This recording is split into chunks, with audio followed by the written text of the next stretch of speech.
Hello বন্ধুরা, আজকে আমরা ক্যাপিটাল লেটার মানে বড় হাতের ইংরেজি অক্ষরের সাথে স্মল লেটার মানে ছোট হাতের ইংরেজি অক্ষরগুলো একসাথে পড়বো। তাহলে চলো শুরু করে দেওয়া যাক। A B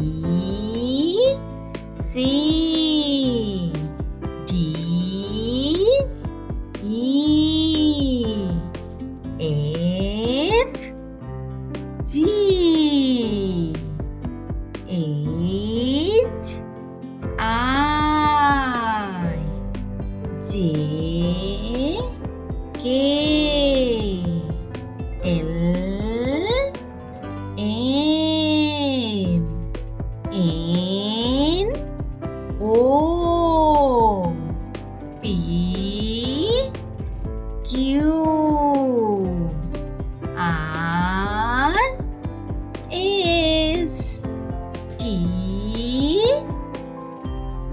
U V W X Y Z। তাহলে বন্ধুরা আজকের মতো টাটা।